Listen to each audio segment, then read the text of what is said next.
స్టార్టింగ్లో నేను దేవుని యందు విశ్వాసంలోకి వచ్చి సేవలోకి వచ్చిన తొలి దినాలలో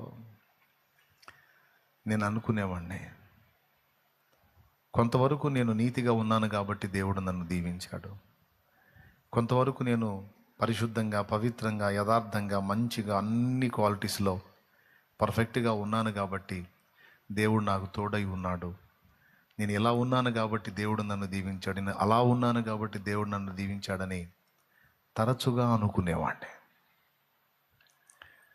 అంటే నా క్యారెక్టర్ని బట్టి, నా నీతిమంత్వాన్ని బట్టి ఏబులాగా ఫీల్ అయ్యేవాడిని.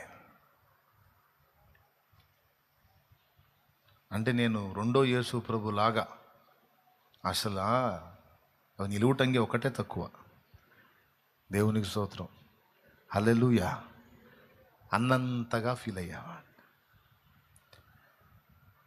కానీ కృపగల దేవుడు వాడుకున్నాడు. అవి నాలో ఉండని ఇష్టపడాలి ఆయన. ఎందుకంటే అవన్నీ నా నీతి క్రియలు. వాటిని బట్టి నాలో ఏర్పడేటువంటి అతిశయము నా దేవునికి అభ్యంతరకరమే, నాకు తెలియదు, అలా ఫీల్ అయ్యాను.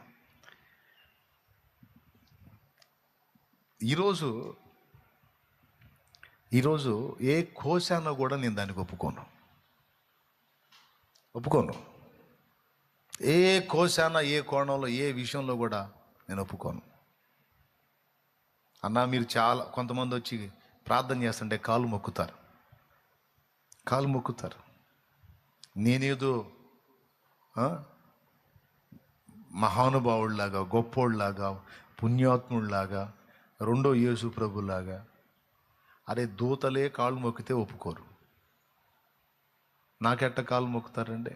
తప్పు కదా. ఎన్నిసార్లు చెప్పినా ఏదో సందు చేసుకొని కాలు మీద చేయి పెట్టిపోతారు. తప్పు కదా, చేయకూడదు అట్లా. ఎందుకంటే నేను నీకేదన్నా మంచిని బోధించానంటే నన్ను వాడుకుంది ఆయన. నా వలన నీకు చెప్పిన బోధ ఉపయోగపడి నువ్వు కాపాడబడ్డావంటే అందుకోసం నన్ను వాడుకుంది ఆయన. నువ్వు ఎక్కడో లైవ్ ద్వారా వీక్షించేటప్పుడు ఏదో 10 మాటలో ఒక మాట నీకు టచ్ అయ్యి నువ్వు చావకుండా బ్రతికావంటే నేరుగా ఆ మాట పలికించి నీ దాకా దాన్ని చేరవేసింది దేవుడు కృప. నేను కాదు. అసలు నువ్వు ఎక్కడున్నావో, నువ్వు ఎవరో కూడా నాకు తెలియదు, కానీ ఆయనకు తెలుసు. నువ్వు ఆయన కృప. నేను చేతులుంచినప్పుడు నీకేదన్నా కార్యం జరిగి స్వస్థత జరిగిందంటే అది నా శక్తి కాదు.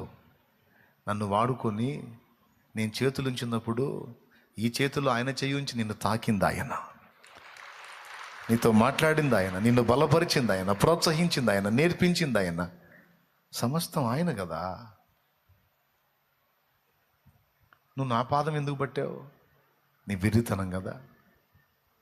నువ్వు నా పాదం ఎందుకు పడుతున్నావు?